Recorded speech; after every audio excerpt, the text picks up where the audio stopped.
Okay, you hear the rumble, you know something's here making some power.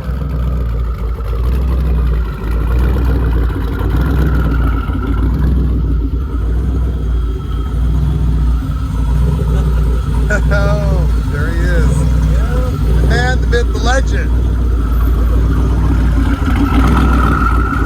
Get it in here, do some once-overs, oil change, filter. Make sure the turbos are pumped full of the high temp grease. Torque converter bolts, go through the rear end, make sure everything's tight, just double check, triple check everything, because he's got some big racing to do with the Hoonigans coming up, I think, next week. So I'll take you guys through the build, some details about it, a little history on the car, and we'll go from there. So we got to get the shop here cleaned up and put it here on the lift. Got to move my supplement bag, tools, other junk. And then we're gonna get it in here, get it up on the rack, and get crowd. We're here, getting ready to throw this thing on the lift. We'll take you guys through the entire build so that you can get a sense of what's under the hood here. Very simple combination, using some off-the-shelf parts and some custom parts all kind of put together in the right way. Some little subtle changes to the cam timing, and the results have been awesome. And so this is Neil Patel's twin turbo rear mount GTO that works better than any front turbo car I've been in to date. Accomplished today? Just some prep for the race. What race? For Hoonigans. We're going on this versus that. So they booked us a hotel Sweet. Wednesday night. So if you want to come up with me. Oh, I'm coming up. Now, what's that? What are we racing? So we have no idea. So they perfect. just asked me what the approximate ET is on the car. And you're like 11.0? Yeah, it's a 10 flat. Okay, perfect. I'm just kidding. No. Yeah, no, I told him it's like a 9.5 second car, which we don't know because it's never been down the track, but it's a fucking pretty. It seems to be working now. Yeah, it's capable of doing that. So, in any case, I just want to put the slicks on. These are old, so we're just going to probably burn these up and do some testing. Perfect, and we're at the right spot for that. Yeah, exactly. And we get Martin out, and we'll just he'll take us through the whole. So the race is no prep, so it's going to be on this type of shit, which is like my home anyways, because I drive the damn thing on the street, so I'm pretty familiar with it. So I just want to do some maintenance, grease the turbos, top off coolant, make sure the turbo. Oh, while we're there, grease that one, dude. We got a comp oilless turbo up here, so. Got to pump some grease so this thing's dyno ready too. Exactly. So whatever we got to do, just get the car kind of ready for its I guess race next Thursday. It doesn't really need much, but I just wanted to kind of do it once over. I do that fucking clunking in the rear end. It comes back once in a while. It's under load, but it's not under lots of load. It's the weirdest thing, dude. Okay. And I literally, I can't. We'll take a look, man. It's probably internal to the diff. Yeah, I don't know. I have no idea. It sounds like it gets higher with repetition as I go faster. But in any case, click. Yeah, exactly. Yeah, okay. And I've tried to break it. Nothing fucking breaks. I've launched the car. It just blows the tires off at any mile an hour. Doesn't matter. For those of you asking about the combination, what we got here is a 6-liter LS Iron Block Gen 4. This time we deleted the 4-inch stroke and went for a 3.9-inch Molnar Technologies crankshaft and their Power Adder rods with some JE pistons, and so the displacement is about 395 cubic inches with the 4.010 bore, 10.3 to 1 compression with the custom JE asymmetrical forgings. The Molnar 3.9-inch stroke is also going to help with the piston stability along with the JE asymmetrical design, and so we're not going to pull the piston quite out of the hole. We've got the TrickFlow LS3 port, 255cc heads, custom CA625 head studs, Little John Motorsport cam, 234, 242 degrees of duration at 0.050. Corrected the cam timing. In fact, we advanced it a couple degrees to help with the spool, and so far the results have been pretty staggering. I mean, it's a completely different driving character, 200 plus foot-pounds of torque, out of boost improvement over the larger displacement setup with the same exact camshaft. So the turbos, 6871 comp oilless ball bearing turbos that use Zerk fittings for the grease and are water cooled. They're Gen 2 design, which seem to be less leak prone, and so they've been working out pretty good. Very tight hot side, 4-inch exhaust after the turbos, 8.8 rear end, and I think 327 gears, if I'm not mistaken. And of course, this car comes all the way from Montana. Right, Neil? Yep. Crazy ass bastard drove it all the way from Montana. Yeah, man. Got here in about 2 hours too, so he was flying. Exactly. Okay, so we got the GTO up on the rack.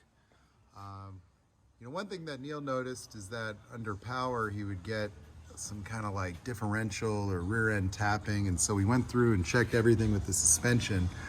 One thing that we noticed is that the axle half shaft on the driver's side is able to move in and out, and so there's supposed to be a little retaining spring clip on the end of the axle there, sort of like you find on the see how this one's locked in place, this one is loose, and so we went ahead and ordered that clip. We're going to pop the axle out. We got some conventional fluid to put back in this differential. He's got a nice Eaton True Track in there. I was a little bit concerned about the amount of lash in the system, but I went and did some reading, and I guess for the True Tracks, you can kind of expect a little bit of excessive lash. So not really concerned about that. The gears look healthy, everything looks good. So when we get that clip in there, we'll go out and see, and probably might eliminate any kind of, you know, tapping that he was noticing, because I think, you know, with the CV joint spinning, it could just be kind of creating a little, I don't know if you'd call it a cavitation effect, but this thing moving around a little bit. Yeah, it would happen like at a frequency that was like, as I would accelerate, you'd hear it go. Yeah. And it would only happen under load, and the fucking more I loaded it, like if I went wide open, it would be louder. Yeah, more pressure on everything, Exactly, and the CVs wanting to move around. Exactly. You know, they float around a little bit, and so I could see that possibly causing some movement. So we'll get the clip in there, we'll button it up, and then you know, get out there, and we got some tires for it. We got the new diff fluid. We're going from the synthetic to actually the conventional stuff that the Eaton guys would prefer, and then we can go do some test hits.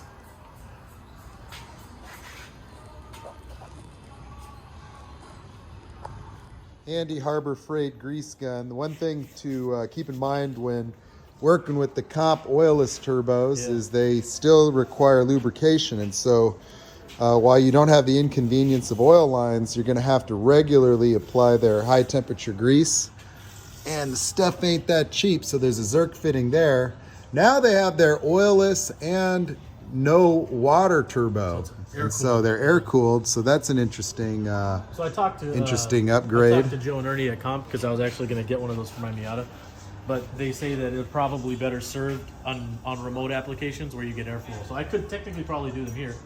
Yeah. Yeah, but they're oilless and waterless. Yeah, exactly. They're Yeah, I just might literally see air something cooled. about like that for my Yeah, you could S10 look at that, project. But we'll see, man. Haven't really spoken with Comp lately. Talking to my buddy Garrett though. Okay, so here we go. This is probably the original crank position sensor in Neil's 2006 GTO. And he was like, hey Nate, I think I got a little oil leak. Well, when I put it together, I do remember how easily the crank position sensor went in.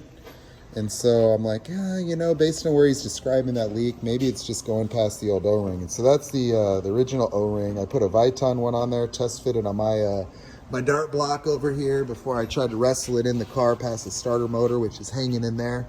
Kind of a challenging little install because the hot side is kind of blocking the removal of the starter, but I was able to drop it enough to get in there and pop the sensor out.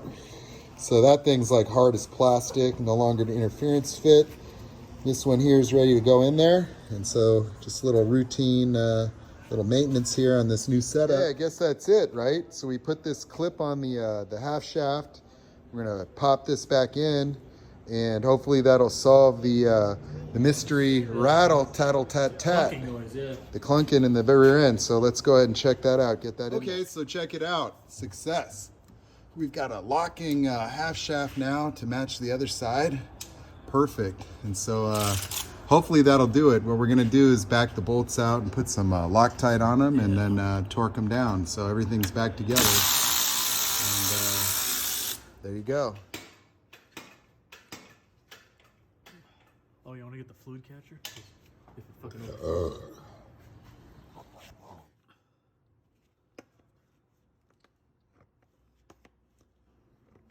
Kind of thick, huh? Fucking. Shit's like syrup, dude.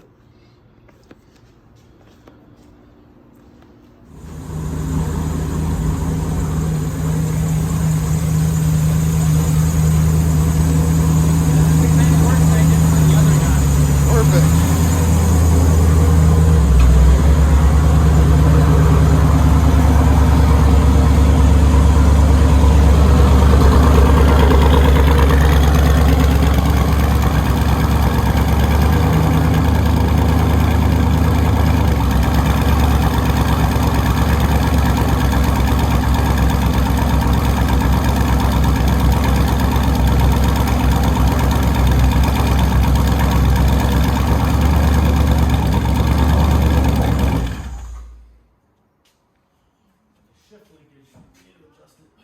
What is it doing now? It's when I go into neutral and fourth, it stays one gear back. So Okay. it's like we suspected. Get a quick shifter linkage adjustment. We're trying to fine tune it. It needed a little adjustment because you had to kind of slam it to get it into first. And then all the other gears work great. But now, with the little 2 turns of adjustment, it goes into first perfect. But you know, now when you put it in neutral, it's still in drive. So we're gonna lift it up, get that adjusted, and then get out there and see if we can get a test pass. Okay, it's time for that test pass. We're warming it up. Got a little dyno action to do later. Mine's gonna get the flyby video. I'm gonna get the in-car. Just I think one shot, one opportunity. Mom's spaghetti. There we go. I think it's go time.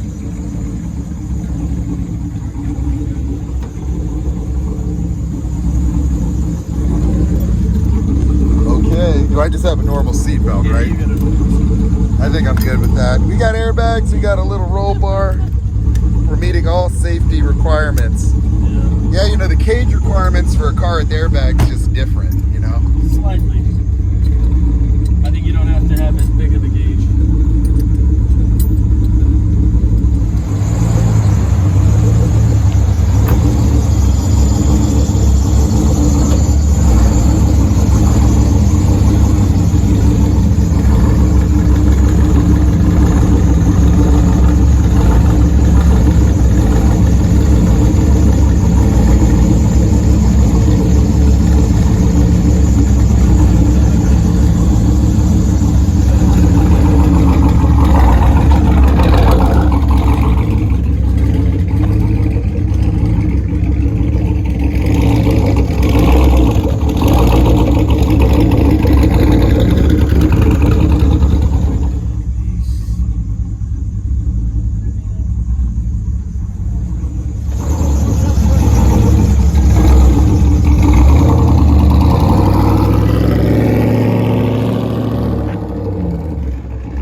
Quick little warm up.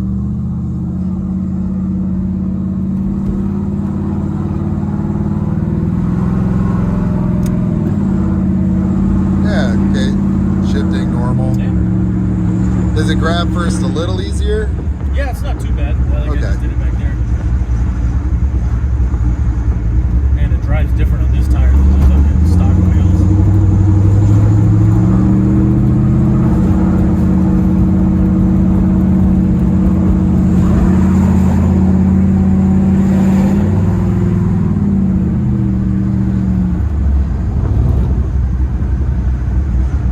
Damn, this would be the street to fucking do it over here.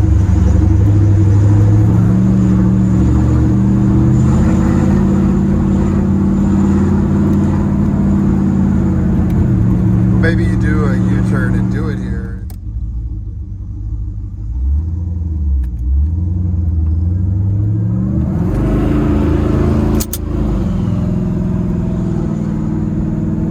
Yeah, the clicking's gone. It would have clicked like a motherfucker right there. Fuck yeah, dude. Good shit, we found it.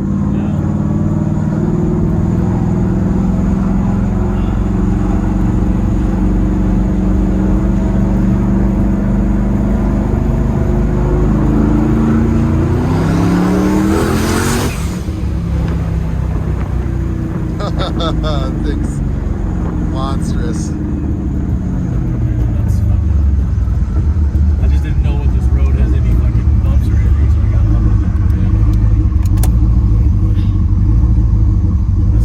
really. So that was an bright easy lights. click into first. Did it work? Yeah. It worked out.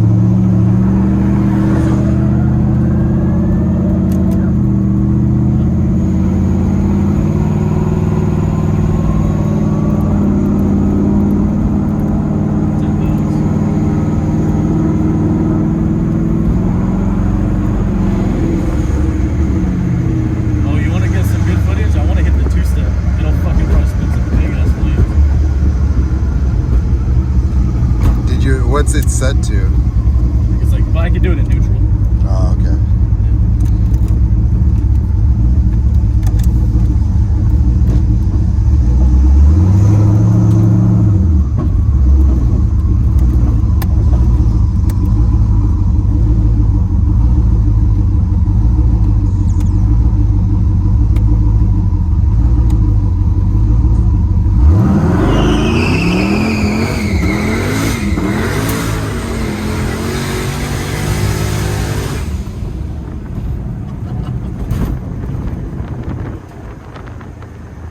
Jesus.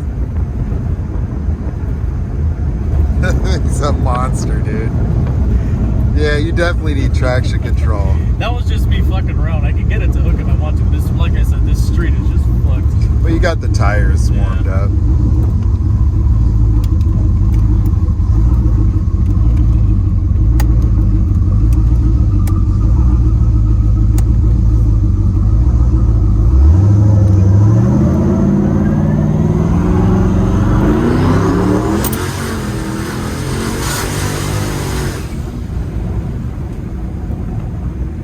Oh my God.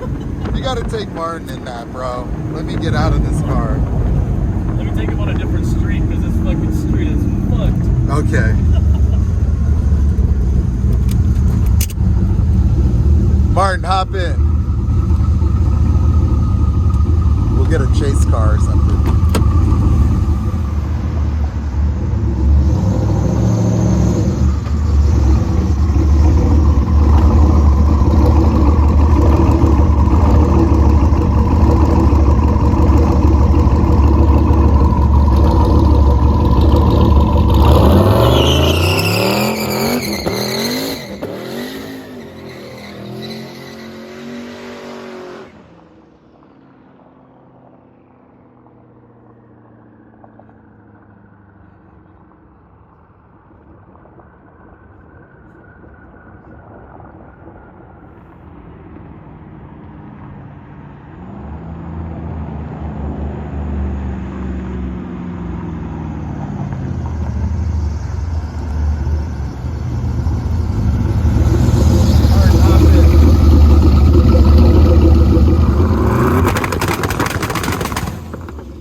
All right, let us know what you think, Martin.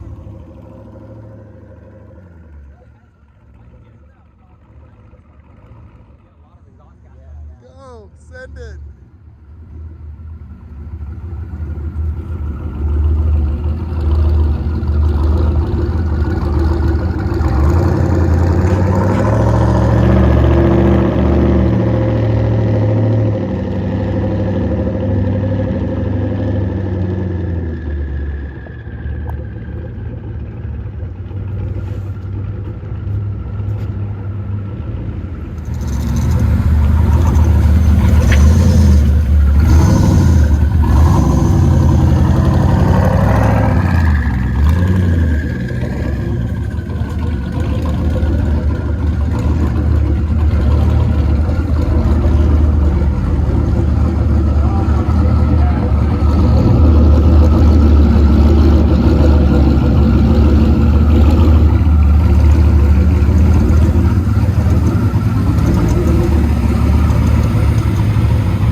What's the verdict? Oh yeah, she boogies, man. Yeah, this car moves, scoots out. Felt pretty good? Oh yeah. For rear mount turbos? Yeah, rising, huh? They come on and it's boogie time.